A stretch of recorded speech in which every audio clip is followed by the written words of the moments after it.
Ну що, запис у нас працює. Ще раз всіх вітаю. Доброго всім дня. Це компанія Dinternal Education, і сьогодні ми проводимо вебінар для вчителів англійської мови.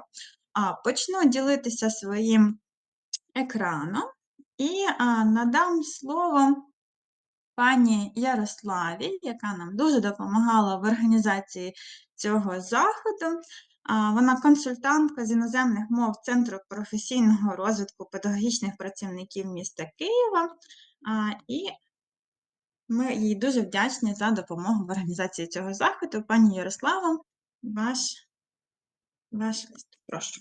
Вітаю, колеги! Щиро дякую пані Лідії, щиро дякую всім учасникам команди Dinternal Education, які відгукуються іноді на шалені мої ідеї, які йдуть відкрито на співпрацю.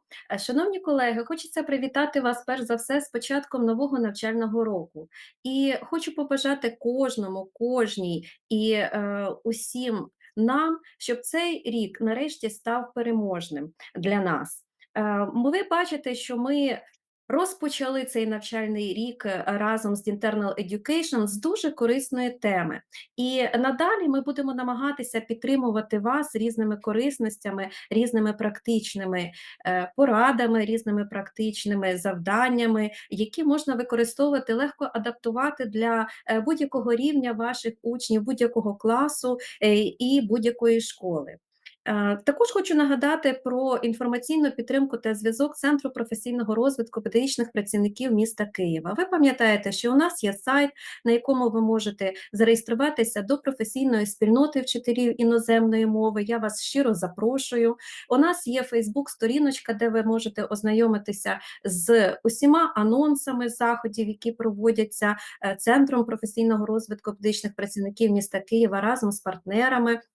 Також є YouTube-канал, де зберігаються записи різних заходів, які ми проводили. Отже, ще раз запрошую вас, долучайтеся до професійної спільноти вчителів іноземної мови і проводьте разом з нами свій професійний розвиток та професійне зростання, тому що ті, хто уже в списочку ми бачимо людей заочно, ми знаємо за прізвищами, хто постійно з нами, вони дійсно можуть поділитися і підтвердити, що всі заходи, які ми проводимо разом з Dinternal Education, вони є просто супер корисними і потрібними. Щиро дякую, пані Лідія.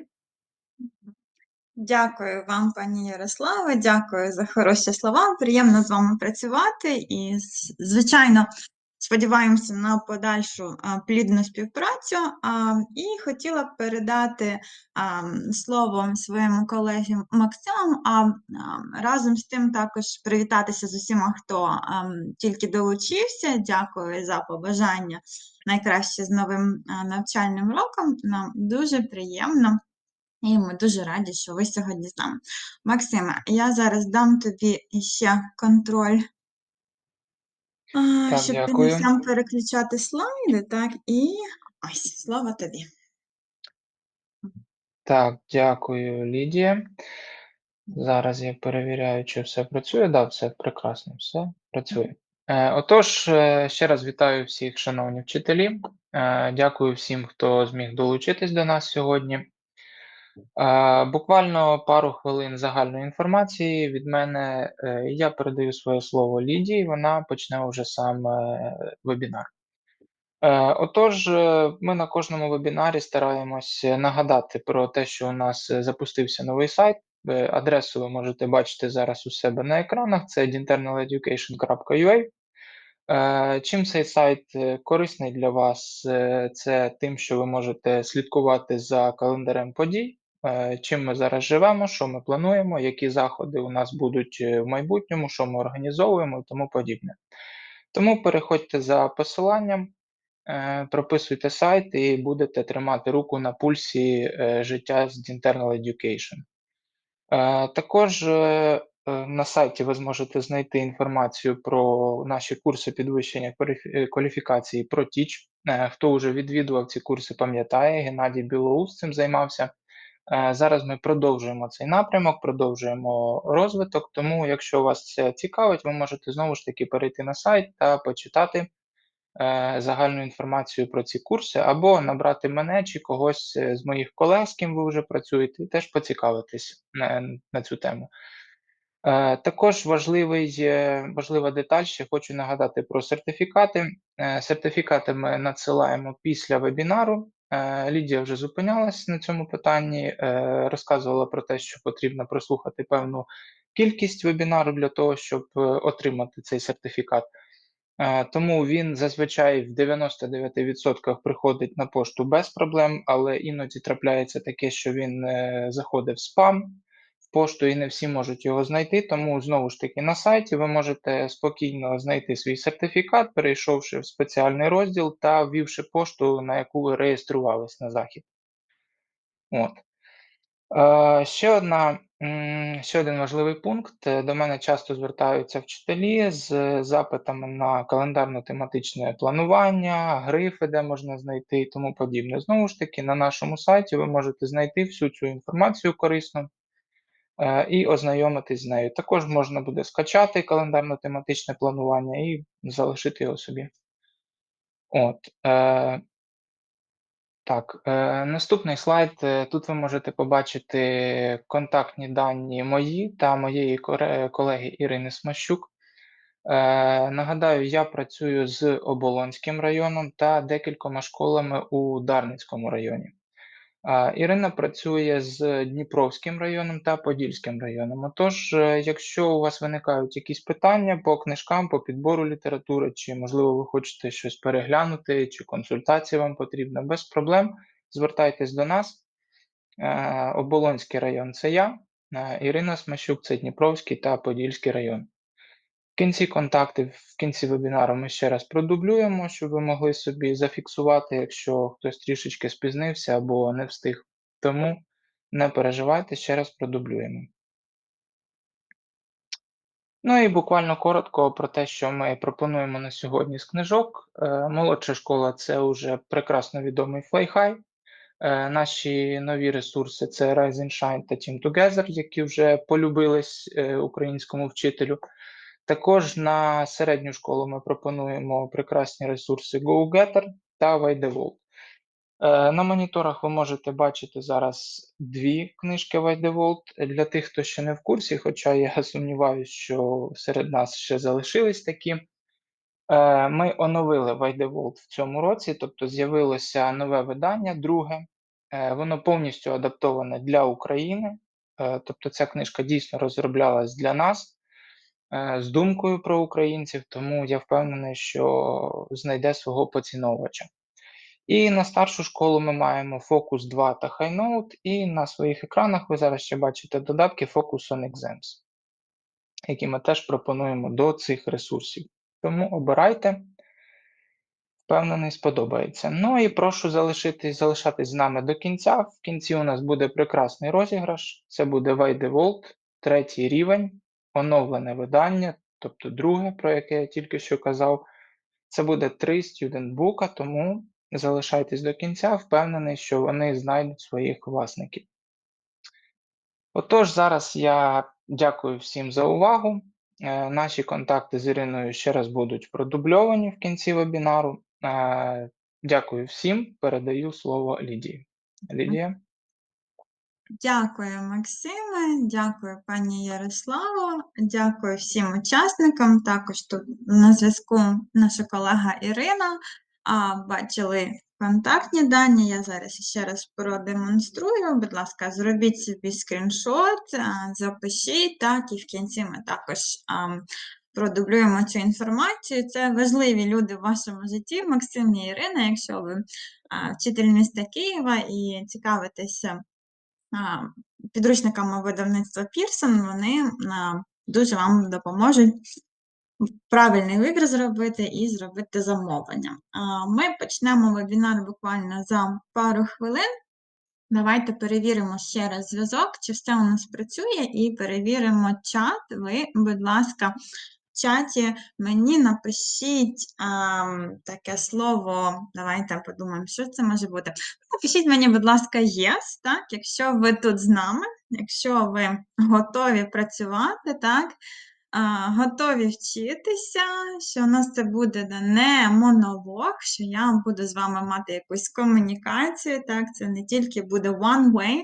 Ми з вами поспілкуємося, обміняємося досвідом, так, і, сподіваюсь, корисно проведемо час. Супер! Дякую вам за реакції. Давайте не забувати цей чатик, він у нас активний, все наче працює, всі можуть ділитися. Я буду намагатися реагувати оперативно. Якщо там виникають якісь запитання, буду читати ваші коментарі. Якщо раптом щось пропущу, то, будь ласка, не ображайтесь на мене, особливо, якщо у вас залишаться якісь запитання, то давайте домовимося, що в кінці у нас буде такий Q&A, і ви зможете повторити мені в чатику знову ж таки свої запитання, і я радо дам на них відповідь. Окей, будемо починати. Я буду переключатися на англійську і зараз ще раз свою презентацію вам продемонструю. Зараз маю трошечки відкоригувати дещо. All right, let's see. Everything seems to be working. I have everything open. That is perfect. Let me just adjust the screen sharing options, and I need to make sure that I am also sharing the sound because we'll also have a video fragment that I would like us to watch. Just making sure that everything works, and we'll get started in just a few seconds from now. All right. No worries for being late. You're right on time. We have just made some key announcements and we are ready to begin. All right.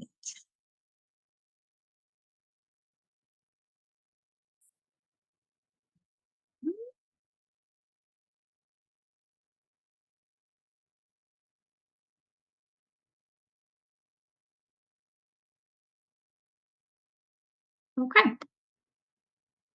So, hello and welcome once again. We are starting this webinar. I have just reminded you to use the chat, and as you are commenting, that's a very good point that you see here on my slide. In the Zoom session, in the Zoom settings and the chat box, you have this opportunity to tick that you are typing and sharing with everyone in the meeting, not just the panelist or other host. We don't have any secrets here. It's an open community. We're all colleagues here. So please make sure to tick that option so that everyone would be able to see your comments and questions.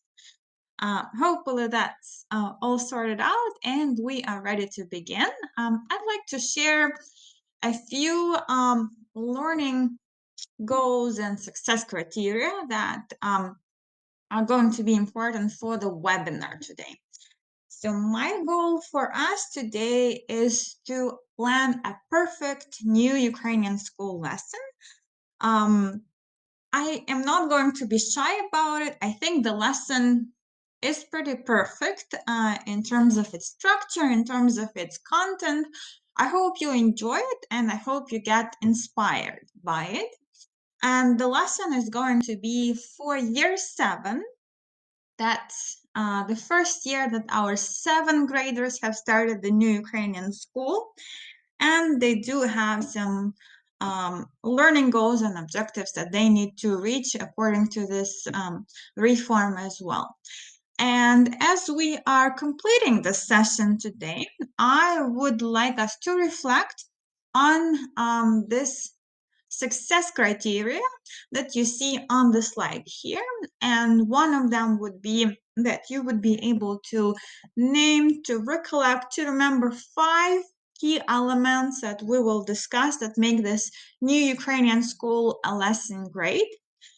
So we'll discuss those 5 features and hopefully you'll keep them in your long-term memory and will be able to apply them in your teaching practice, as well as 7 planning tips to make this lesson really great for your year 7 students. So hopefully this goal, this success criteria makes you enthusiastic and excited about this time that we have plan for us together. Please get your teas, your coffees, and your fingers ready for some typing as we dive in. And before we look into, the methodology stuff, I'd like you to get in the shoes of your students and be my student just for a few moments. So I'll demonstrate a few things for you, and I would like you to react to them as if you were my student. So let's start with the first one. Really easy. I'll show you a few pictures, and you'll have to tell me which one is a fruit by reacting, of course, in the chat. So you'll have to type the number that corresponds to the picture that you think is a fruit. Okay, how about this one? Number 1 or number 2? Which one is a fruit? Of course, it is number 2. Yeah, so can someone type in the chat the name of this fruit in English? A plum, Anastasia, yes, absolutely correct. Number 2 is a fruit, and the name of the fruit is a plum. The two pictures share a color, purple, right? But number 1 is a vegetable. Can someone name that vegetable for me, please? Can you also? Yes, eggplant, Irina, very good. Aubergine, Natalia, that's another name for it. Yes, so an eggplant and a plum, but we are concentrating on fruits right now. So I am going to share an idiom that contains the word plum in my next slide, and I would like you to react to it. So the idiom is a plum job. So if you know the meaning, or if you don't know, maybe you could guess, is it a positive connotation? Does it mean something good to have a plum job, or is it a negative idea? So you can type in the chat as well. Negative. All right. So most of you think a plum job is a negative idea. All right. If that's your hypothesis, please tell me why. How do you understand this expression to have a plum job? Okay, Ina thinks it's positive. Okay, well, if you think it's positive, you can also try to explain in our chat why is it positive, or what does this expression mean. Okay, Helena says a very good job. Okay, any other explanations? Okay, especially those of you who think it's positive, a good place. Yeah, I would have to agree with those who are on the positive side at this point, because I do think the idiom does mean something good. And here's a short definition that I found. It is a job that is both easy to do and well paid. So usually, right, it's a good place. It's a good job to have. Not everyone wants to have an easy job. Maybe someone wants to have a challenge, but I'm pretty sure all of us want to have a well-paid job. So how about your job as a teacher? Is it a plum job or not? Please let us know in the comments as well. You can either put plus or minus, or yes or no. I guess it's really a toss-up, right? It really depends. For many people, it's, I would agree, not quite, as it is quite challenging, not super easy, and let's be honest, it's not super well paid, right? You can get better opportunities with time as you get more experience, but especially if you are a beginner teacher, you don't get paid a lot. But it's definitely very interesting and very rewarding. All right, thank you. I'd like you to try another picture. So the task is the same as we've started. You have to choose a number of the picture that shows a fruit. So 3 or 4, which one is a fruit?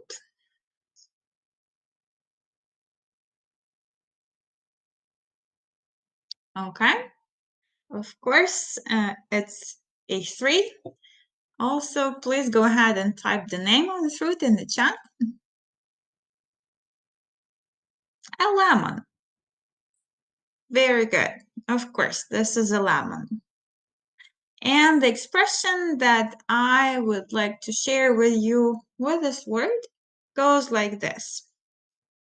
When life gives you lemons, make lemonade. I think this is a very, very well-known expression. Many of us have heard it. So if you have, please comment in our chat. How do you understand the meaning of this phrase? When life gives you lemons, make lemonade. What does it mean? How can you apply it to your life? How could you explain it to your students? Motivate, Anastasia. An opportunity to change something. Difficulties make you stronger. That's a good one. Yeah, I would definitely agree with this one. The explanation that I have found goes like this. When you have problems in life, you should try to find some good things in that situation. So always look on the bright side. Yeah. Find something good in any problem. Yeah. Thank you, colleagues, for sharing your explanations. They're all very, very helpful. All right.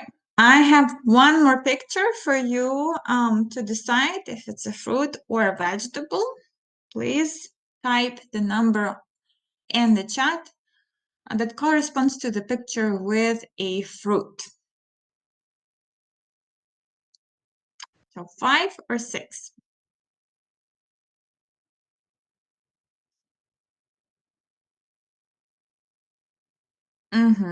I agree. It is 6. But do you know what kind of fruit it is? What's the name of this fruit? No, Olga, Irina, I didn't know this one either, as before I prepared for this webinar. It's not a very common fruit, not even in Ukraine. Yes, I was in the same boat. No worries. But maybe there are some fruit experts among us that do have an idea or are very, very good at Googling.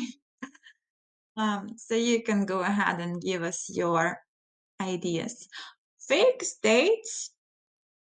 No, that's not it, but I'm not sure if I can say close enough, but I would say exotic enough. You're thinking in the right direction. Cashew. Ludmila, yes, you are absolutely correct. Not just cashew, but cashew apple. That's the name of this fruit.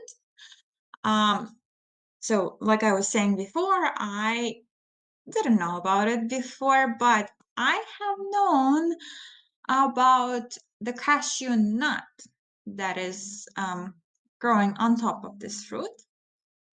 I'm sure that many of you have known about it before as well. But do you know there's also cashew apple juice? So if you had a chance to try it, would you like to try it or not? Please put a plus or minus in our chat.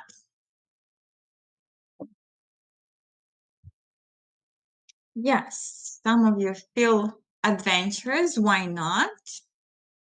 Some maybe are a little bit reserved. I see some pluses, some minuses.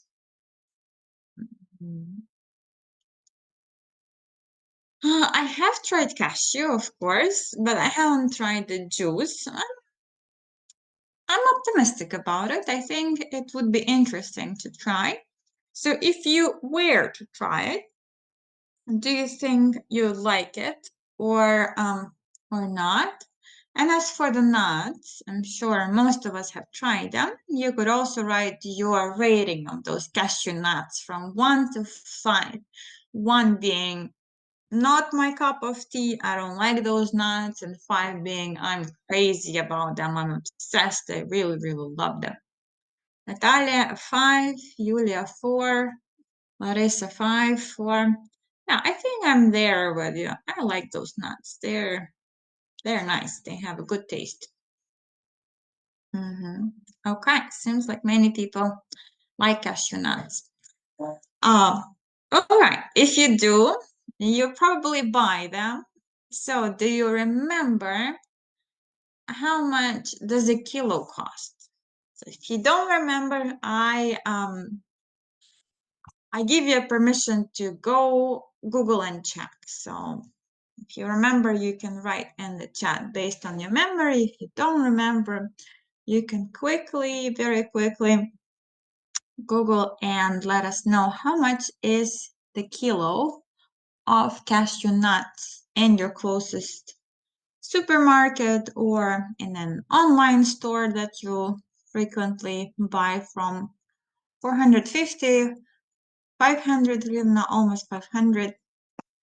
Yes, that was my recent research on the cost as well. Yes, they are quite pricey. Unfortunately for us, we can't really afford, most of us can't really afford having them every day or in unlimited quantities. I don't know if it's very healthy to do so, but anyway, they are expensive. But why do you think they're so expensive? Any ideas?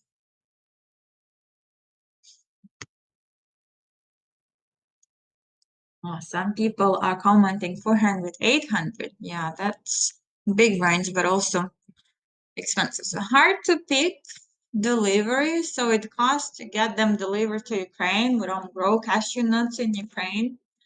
They're difficult to grow. Oh, I wouldn't know about that. Possibly. Are there any other reasons why they could be so expensive?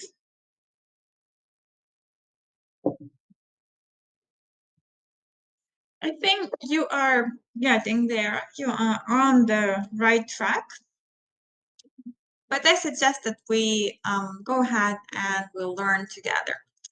So I am going to share a fragment of a video. It's a documentary about cashew nuts. And as we are watching, we'll have to find out based on what we see, what we hear during that fragment, why those cashew nuts are so expensive. So let me change my screen sharing to the video and we'll be able to figure this one out.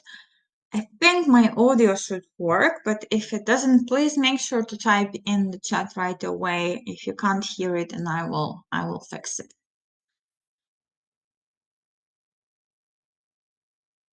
Okay, so let's watch and let's find out why those cashew nuts are so expensive.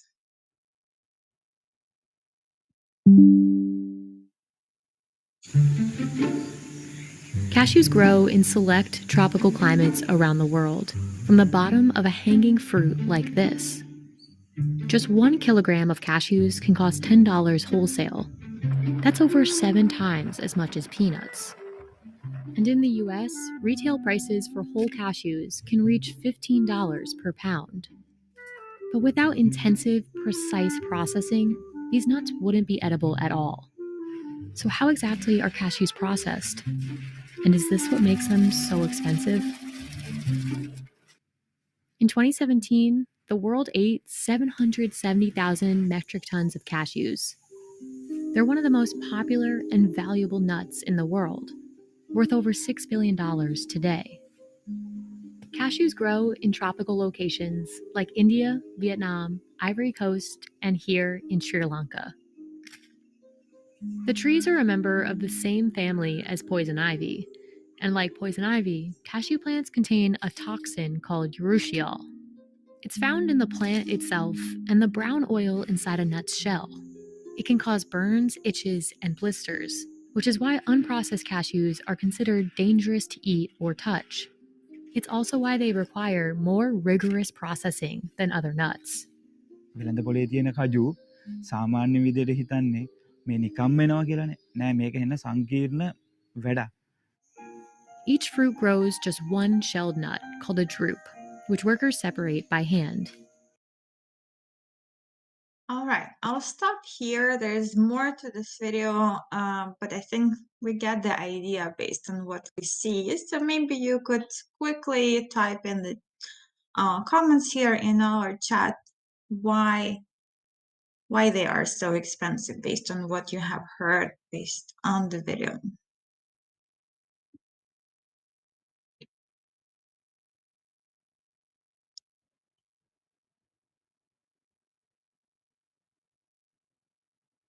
They are good for your health, I agree, but it is dangerous to harvest them. It's a difficult process. Can you pinpoint why? Based on what you have heard, why is it difficult?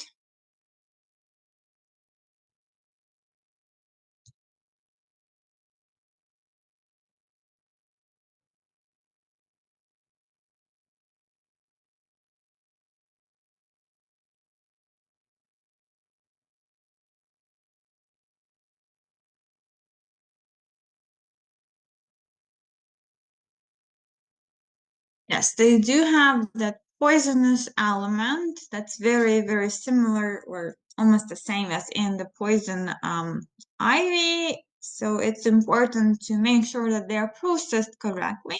And because of that, there's this risk factor, and the workers who are doing this job need to be qualified, need to be well trained. That adds to the cost, right? It's not just picking them, but it's truly a difficult, a rigorous process, and you need to really make sure that the end user, the buyer, like you and I, does not get poisoned. Now, honestly, after I have learned this, I'm a little bit scared to eat cashews, but I'm still going to trust the manufacturers, trust the international production lines, that everything has worked, and I'm not going to be poisoned, although it does sound like a very, very difficult job to do. All right. Thank you very much for reacting, for writing your responses here in the chat, for being my students for those few moments. I truly, truly appreciate that. So as we were watching this video, as we were doing the activity with the fruit and vegetable, as we were trying to explain the idioms, I hope that you were also, part of your brain was also a teacher, right? Not just a student. And you were trying to analyze what's happening and why are we doing this. So I hope you realize that it's not all about cashew or cashew nuts, but it's about teaching English. And what we have just done was a brief demonstration what a lesson involves. So we have done some language work. We have reviewed some vocabulary, fruit and vegetable. That was quite easy, but since you are my more advanced students, let's say, I have attempted to look at some idiomatic expressions and to make sure that you are involved in such a way as well.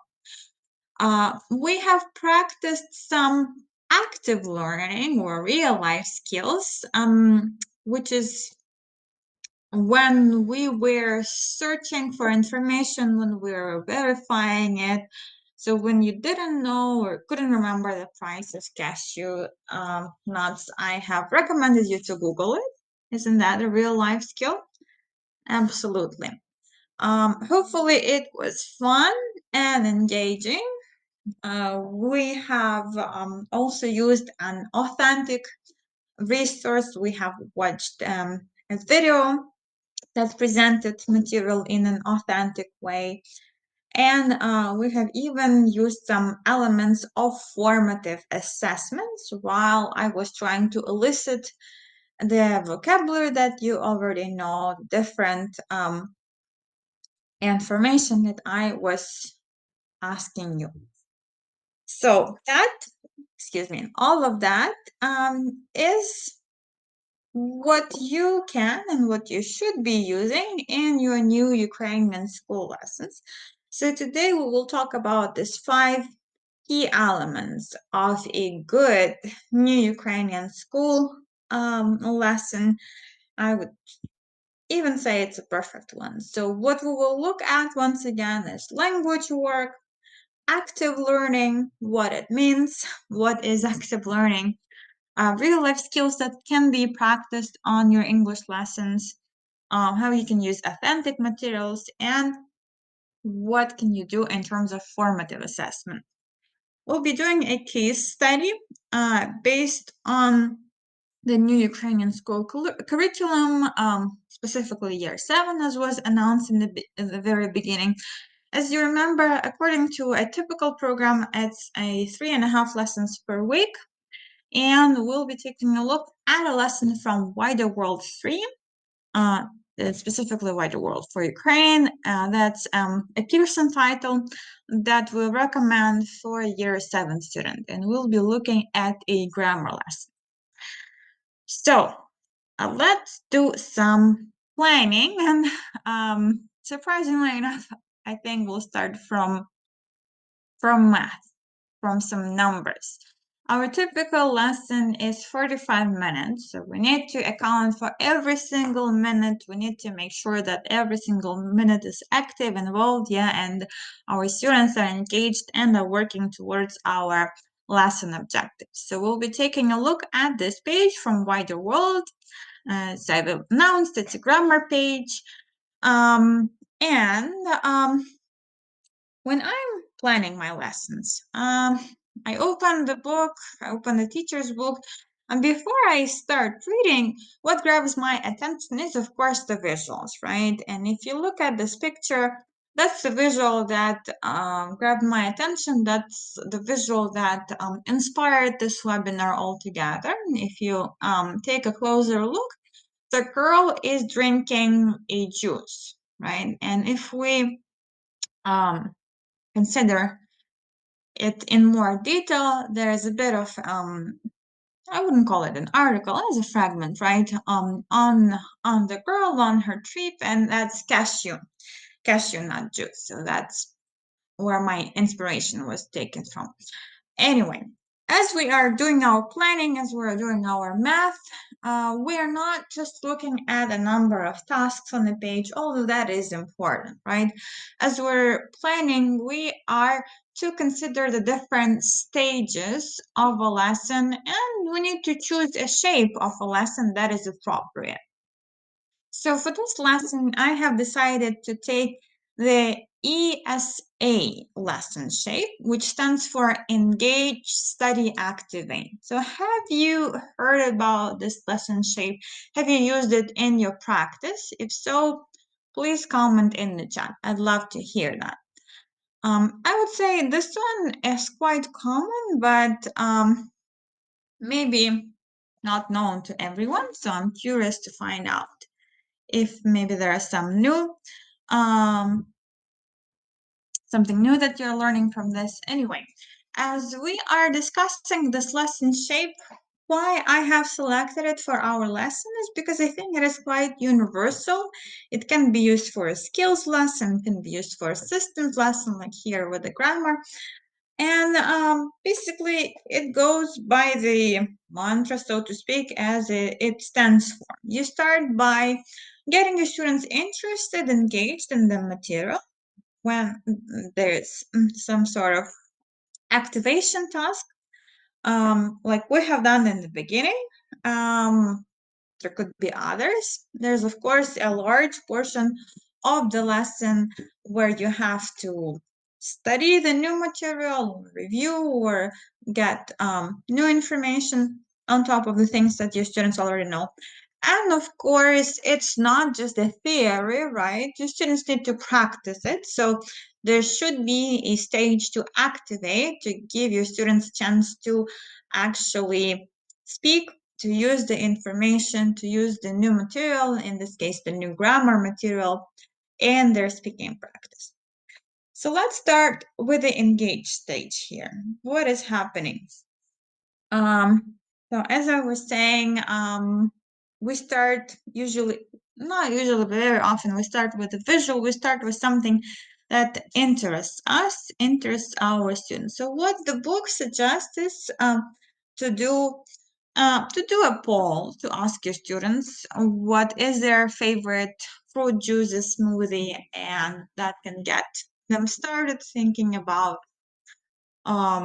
things that are exciting, interesting for them, and that can also activate some of the vocabulary that would be needed for the discussion in the context of the grammar topic of the day. Then, of course, in the study stage, it is very useful to have those little grammar boxes that many textbooks use. Why the World also has it, along with lots of practice controlled and 3-year practice activities where they can apply this grammatical and theoretical information to their speaking. And finally, the last part, and usually in wider world, it's this purple box where they apply, where they personalize all of that, and use the new grammar or the recycled grammar to talk about themselves. So back to the teacher math. We have 45 minutes. How are we going to use them? How are we going to allot the minutes to the 3 different stages? So here's the time that we have, and I suggest, and that's the practice that I often use in my teaching practice, is to do it backwards, to plan backwards. The most important outcome of your lesson is to see if your students can speak about what you have taught them, right? If they can produce it. So that stage needs to always happen in your lesson. So always make sure that you start from that and you allocate some time for that. And then based on that, you work your way up through the practice material, through the theoretical material, through the engagement stage, and then allot all the time that you have in your 45 minutes. So we have this personal application task. I would say, let's be realistic. We do want our students to produce, to talk, but at this level, probably they won't be able to do it longer than 10 minutes. 10 minutes is a good time for your activation stage. So let's leave that. Then we have a big chunk of the lesson that goes for the study stage, can't omit it, yeah. And that would be, let's say, 20 more lessons, which truly leaves us not a lot of time, but let's say about 5 minutes for the engage stage, because you also need to do some housekeeping tasks, maybe to check homework and things like that. So truly, to make sure that you achieve everything that you have planned, you don't have a lot of time for the engagement stage. That stage is very important. It's very exciting. Students love it. We love it. It gets us talking, thinking, but we need to be really mindful of our time and not to blow it, right? Not to use too much time during this stage, otherwise we won't have enough time for the rest of the lesson, which is also very important. So let's keep that in mind as we are thinking about the language work, as we're thinking about the engagement of our students. I'd like you to reflect and answer in the chat which parts of the lesson are the most active or should be the most active. If you think how you plan your lesson, what excites your students, based on the general shape, the tasks that we have discussed, which are active or which need to be the most active? Is it the beginning, the middle, the end? Is it the engage, the study, the activate part? Which one it is? Please write in the chat. I'm curious to know what you think. The middle, okay. Any other options, any other ideas? warm up and summarize. So the beginning and the end. Any others?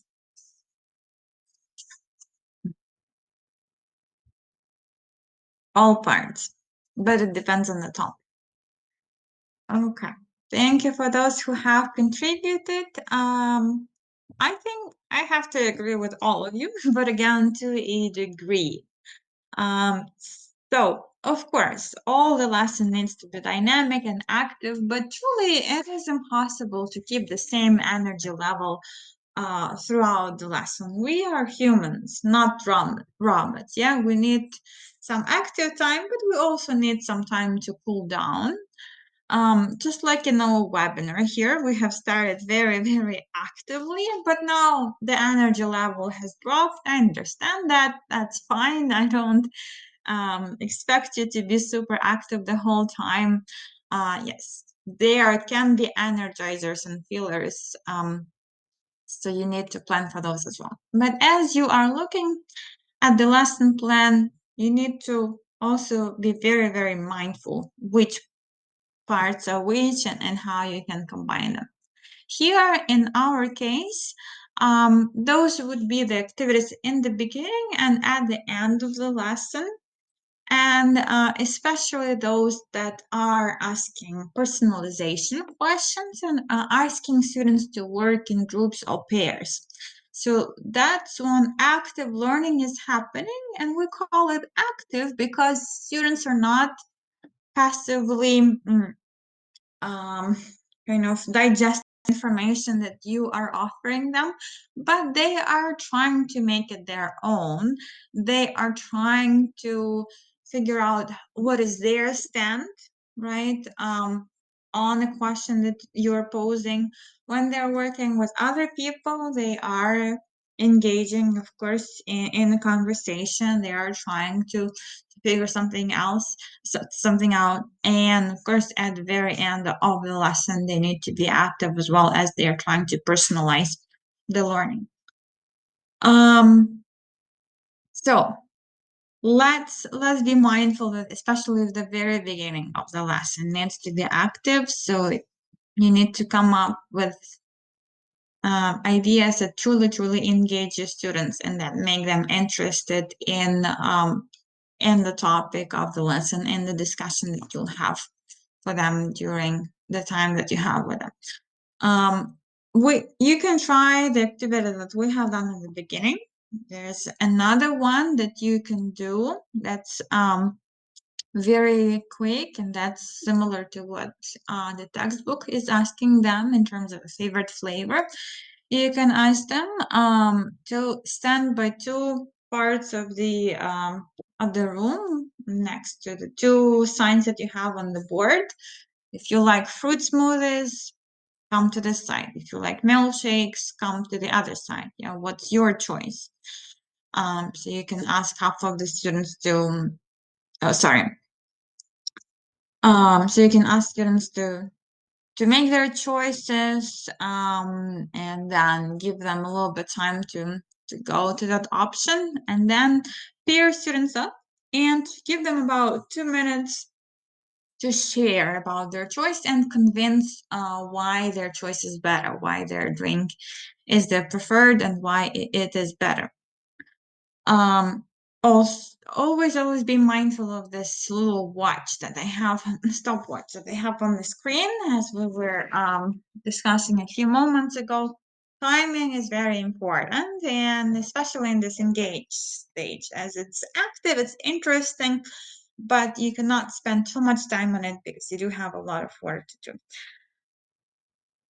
All right.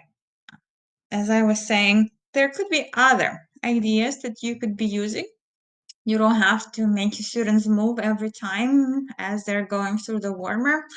They can be in their sets and they can just look at the first question on the page. What is your favorite flavor for fruit juice smoothie? And do what we call a think, pair, share activity, where first you give them a bit of time to consider the options, then to share their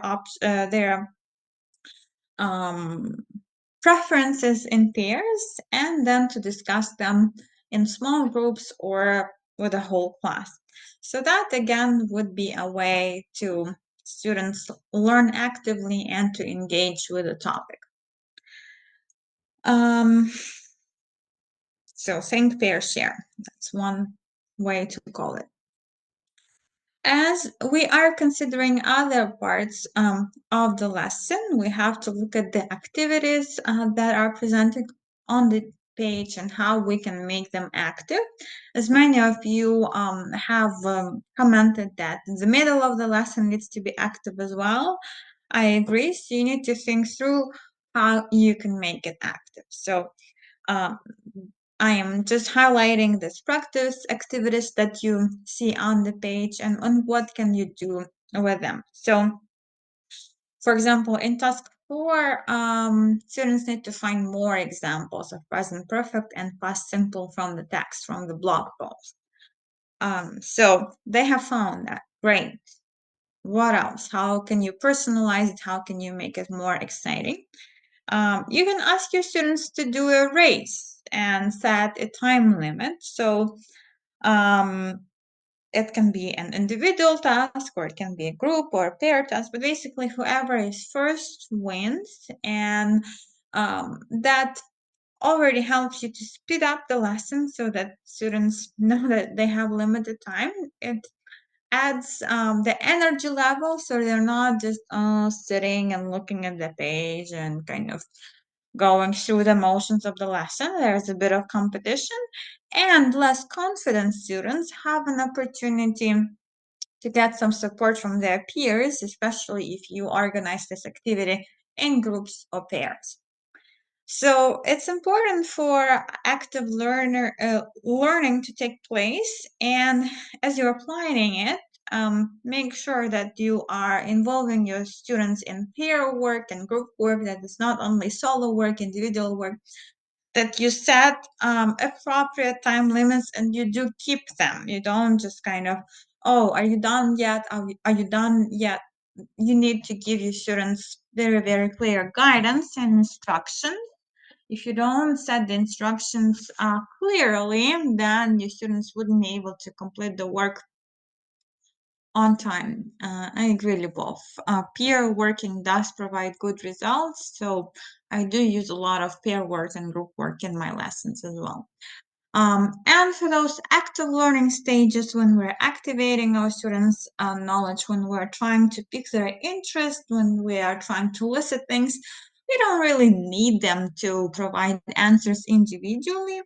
We're not assessing them individually here, so it's fine if they give them simultaneously, if their answer is for a pair or a group, just making sure that they are all engaged. So that's the active learning aspect of the lesson that we need to be aware of. Now I would like us to move on to the real life skills.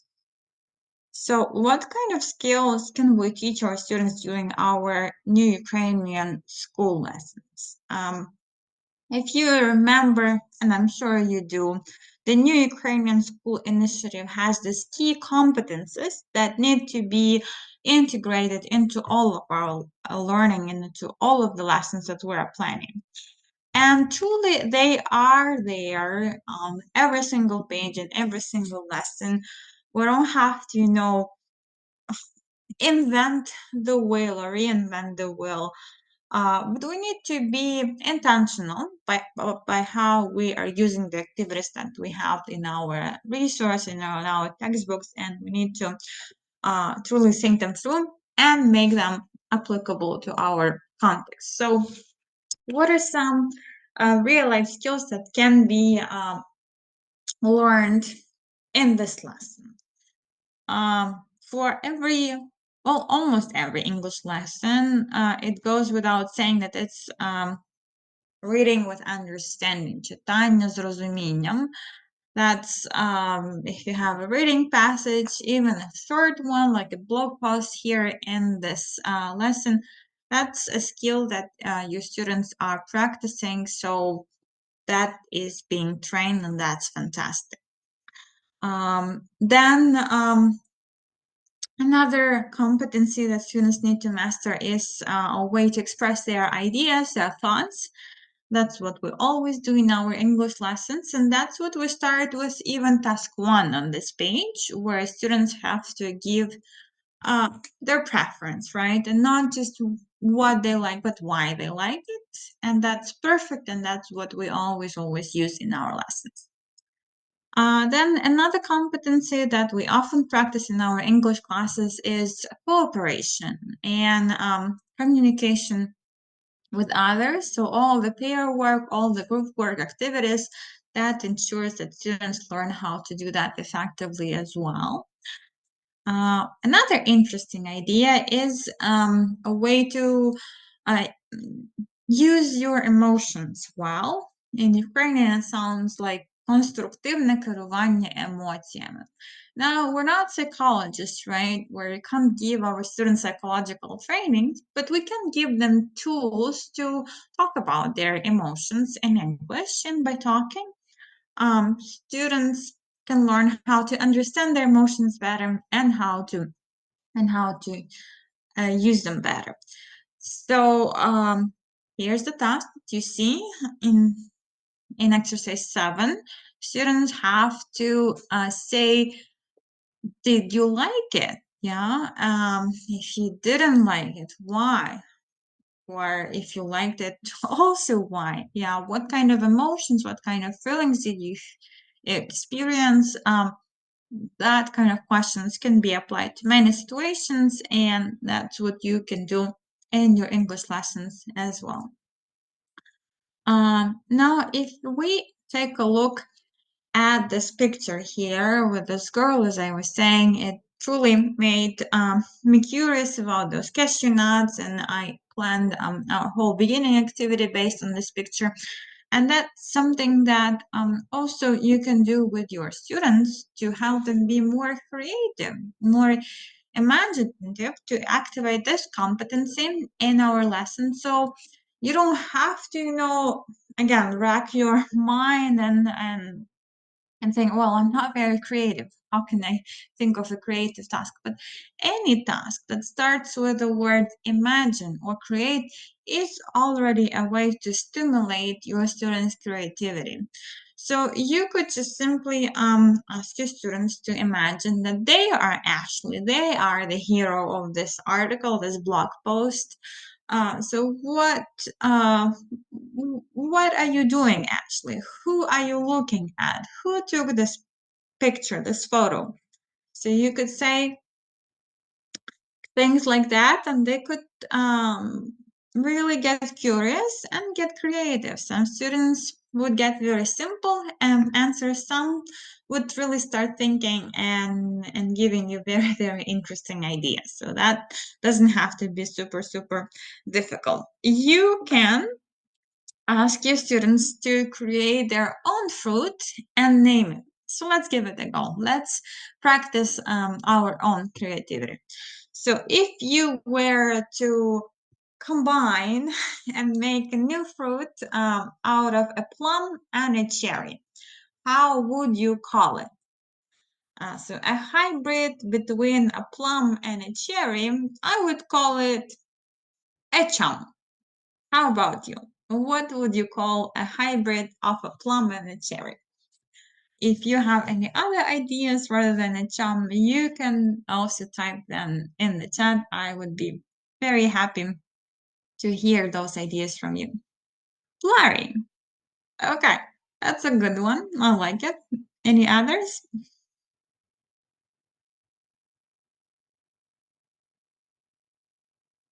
Okay, Perry. Larry and Perry. Those are pretty good. How about a hybrid? How about a combination of a kiwi and a banana? What would you call it?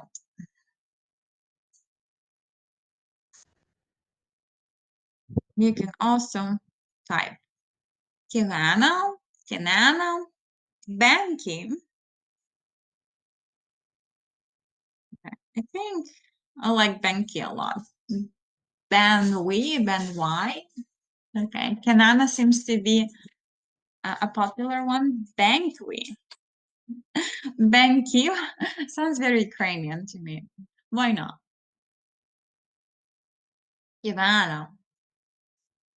Yeah, we can really think of many different options. Thank you. Thank you. We can continue thinking about this kinana or whatever you call it, and continue the conversation by asking students how much you think it would cost. Yeah, would it be expensive? Would people buy 10 kilos? So if you were to cultivate this hybrid, and if you were to sell it on your local market or in your local supermarket, how much do you think it would cost? You could also give me your options here in the chat. Pricing. Okay, but how much? Would it be as expensive as a cashew nut? 180 per kilo. That's very precise, Irina. Thank you. Cheaper than banana, but more expensive than kiwi. Lyubov, thank you for your input. Can you give us a number?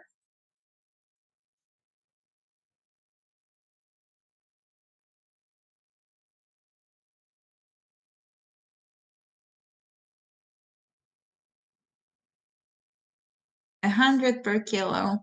Okay, so you can keep thinking, you can keep asking your students, and again, keep asking them why or why not. And the reason for those why or why not questions, as well as the reasons for asking your students to Google and find or Google and check, is to engage this critical thinking skill, critical thinking competency that again we need to develop in our students, another real life skill. And that is something that we are doing in every single lesson when we are asking the question, the epistemological question, why or why not. So as we were discussing about the price of the nuts, cashew nuts, as we were talking about the reasons why we were engaging our critical thinking. Another way to do it is to, again, ask them to give a logical explanation, to do some Google search. And a way to continue this conversation, this specific task, is to ask them which country sells the most expensive fruit. So which one is it? If you, ladies and gentlemen, know, you can also type your answer in the chat. You can Google it if you don't know. Again, I think there are some food experts among us here that do have the answer. If you don't have the answer yet, I'll give you just a few seconds to Google it. So which country sells the most expensive fruit? Which one is it? If you have had a chance to Google it, or if not, if you maybe have heard from somewhere before, that country would be, let's see. Did I have some answers here? Thailand. Close, but not really. Not Thailand. Do we have any other options?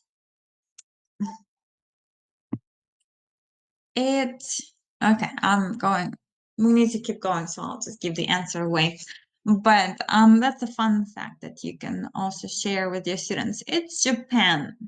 Japanese are notorious for the different hybrids and the different fruit that they invent, that they cultivate, and then sell for outrageous amounts of money.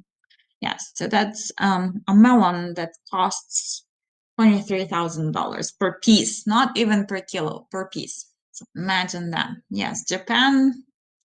Thank you for your answers. No, not the US, but Japan. For some reason, they are crazy about the food there. So, as we are engaging the real life skills of our students, make sure that you are looking at what is available already in your textbook. There's lots of tasks that are already there. You just need to notice them and exploit them in a smart way. So you need to ask more questions that are open-ended, not just yes or no questions, right? But ask students to think, to give their opinion, and truly use their imagination. As we were looking at some examples before, it doesn't have to be something super difficult, just asking students to create or to imagine something. Authenticity is another important criteria that we need to be using when planning our language lessons.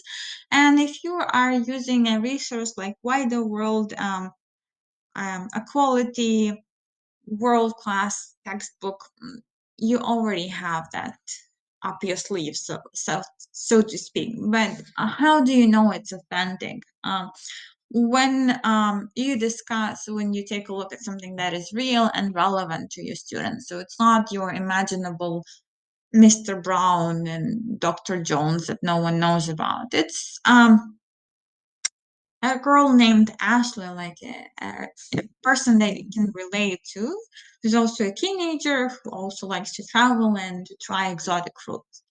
It has to be emotionally engaging, so it has to be interesting to students and activate their senses, activate their curiosity. It has to be memorable. So we have pinpointed some interesting facts that hopefully made your students curious and that hopefully would stay with them as they made this impression on them. And it should be about students, so it should be about their interest, about their experience. So there should be plenty of personalization as well as videos and fun activities.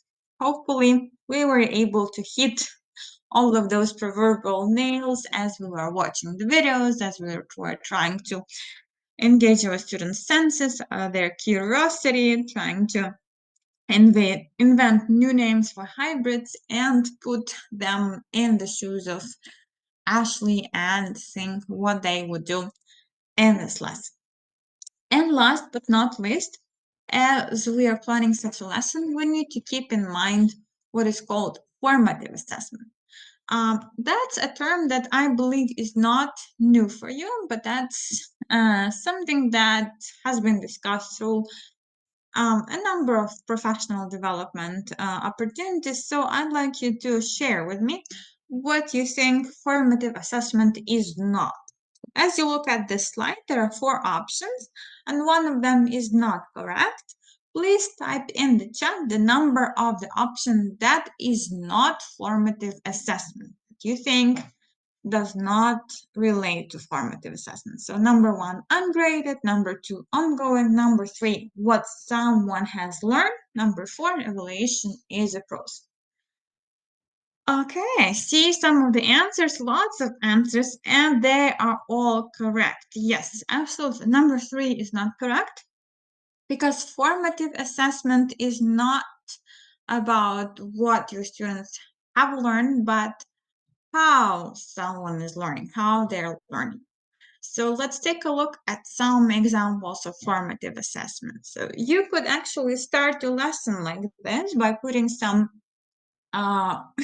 sentences on the board and asking your students which tenses are they, even before they open the page, even before they see that this is a grammar lesson that we're going to have today.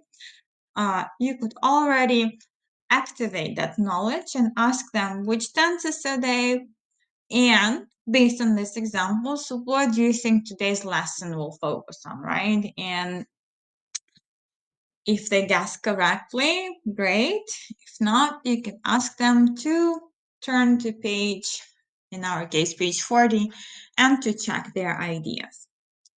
So this is actually a technique, a formative assessment technique that you can use in your lesson by setting the lesson goals, by informing your students in this engaging way, and also formatively assessing them, checking if they already know this, if they remember this grammar material that has been hopefully studied before.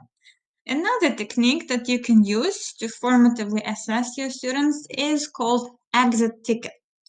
So that's what you can do at the end of your lesson, and you can ask your students to work in pairs again through this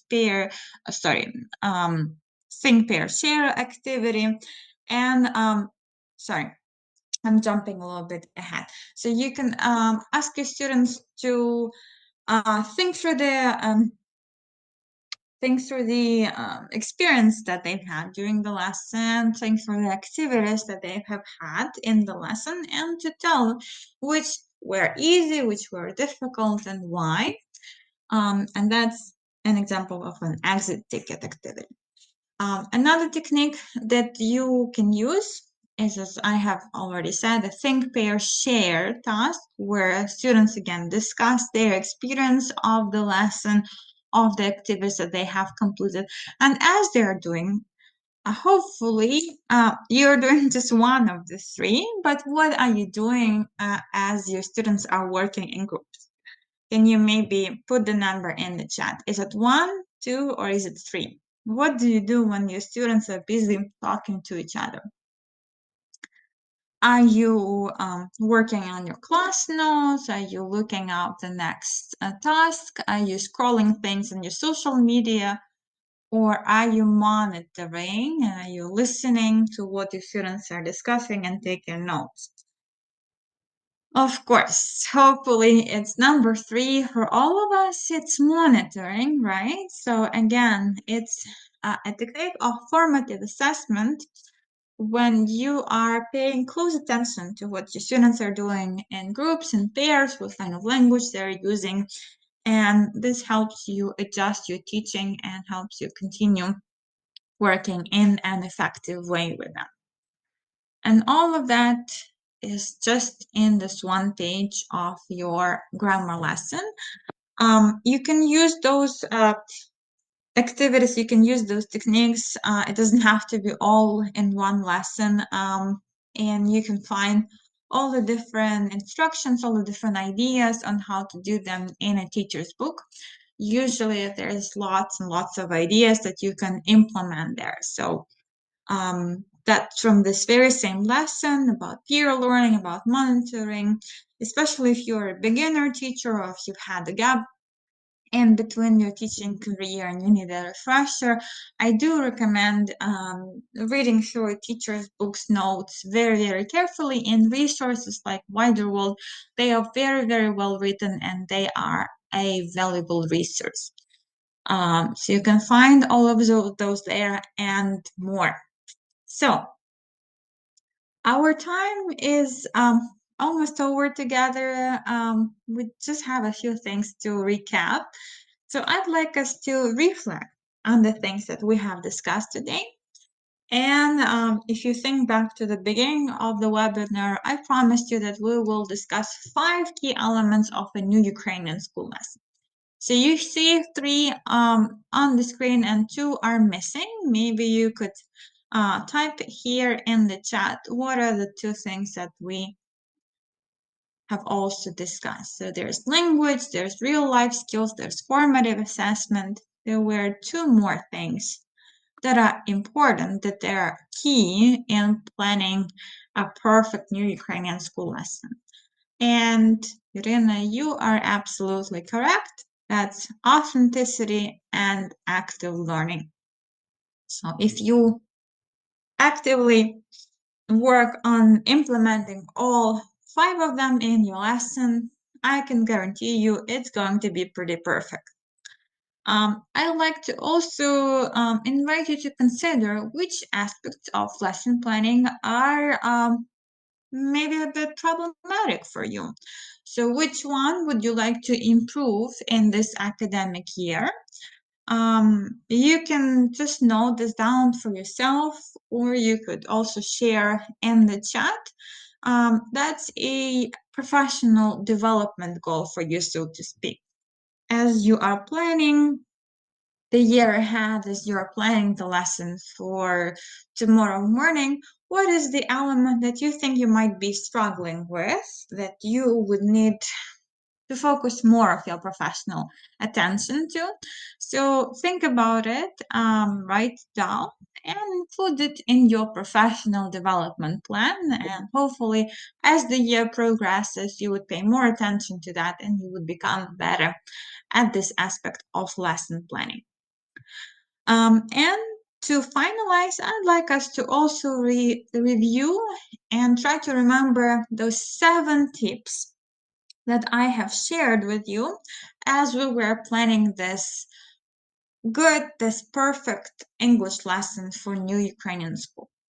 So let's start with the first one, and let's go really quickly with them, so we're not wasting time, and we still have just a bit of time left for our lottery, which we still need to do. But as we're still talking about the lesson, you need to know your lesson shape and try planning backwards, right? So start from the end, start from the last activity, which is usually an activation task, yeah, and then based on that, allot the needed time for the rest of your activity. Plan backwards. All right. So let's try to do the same. Let's type in answers to the blanks that I have for the next few tips. So number 2, let's see what it is. So what kind of skills are there? Which ones do we need to notice and ask more questions? Of course, those are real life skills. They help us to achieve learning of the key competences based on the new Ukrainian school curriculum. All right, very well done, everyone. How about number 3? So when we are trying to use our students' imagination, we don't have to make any elaborate task unless we really want to. We can just ask them to imagine or to create. Of course, yes, those 2 magical words will do the trick for us and activate our students' creative thinking. Tip 4. When you're using those pair work and group work activities, you need to do what in order to make sure that you're doing them correctly, that you're doing them well? You need to set the time limit. Yes, you guys are absolutely correct. Set the time limits, give precise instructions, and that is the road to success with pair work and group work. Very well done, everyone. How about number 5? Create what kind of learning environment? What kind? So basically, this one, yes, the authentic learning environment would be relevant and emotionally engaging, right? It would make your students active, but how? If you're offering something that is true based on their experience, that is true based on how they see their life. So that's the authentic part. Okay, and we have 2 more. So number 6 is, what can you experiment with to see how your students are learning? That's the last technique, last aspect, and that is formative assessment. Yes, absolutely. Hopefully that's in your teaching arsenal as well. And number 7, make time to, what would be the word here? All right, that's not something that we have discussed, but that's my top advice here. And yes, you guys nailed it. Make time to treat yourself. Always think about your students, but also think about yourself, because if your students don't have a teacher that is well rested, well equipped for the lesson, inspired and motivated, then they don't have a lot going for them. So I hope that you do find some time to treat yourself as well. All right, I guess we can finish up, and I thank you sincerely for your active participation. I hope that we have been able to truly plan a good, I would say, a perfect New Ukrainian School lesson, and you can name those 5 key elements and 7 tips we have just quizzed, and it seems like you have nailed them. As you are reflecting on the session, please share That's probably the last thing that I'm going to ask you to share. Put a number here in the chat. How do you feel about today's webinar, about your learning for today? And rate your achievement from a scale from 1 to 5. 1 being, I feel absolutely lost. I have no idea what we have just discussed. This is all nonsense. To 5, I fully understand. I'm on board and I'm going to use all of those key elements and tips in my lesson planning. All right. Well, it's very motivating and uplifting to see all of those 5s in the chat. But you, ladies and gentlemen, can be honest. You could put other marks as well. I think we can be honest and we can admit if something is not clear. But seems like most of you are happy with our learning today. That's wonderful. Thank you. So just a reminder, this lesson was based on Wider World 3, which is a resource that we recommend for year 7 in the New Ukrainian School curriculum. If you're teaching in year 7, that's the resource that you can use, and that would be very beneficial for you. Just a quick reminder, this year we have rolled out the Wider World for Ukraine 2nd edition, and if you are yet to find out about this title, we invite you for a webinar that is happening tomorrow on September 10 at 4 p.m. You can still register for it on our website, and my 2 colleagues, Olena Michodu and Elina Wojciuk, will be sharing about this wonderful edition that was made specifically for Ukraine that aligns with all of the objectives of the New Ukrainian School.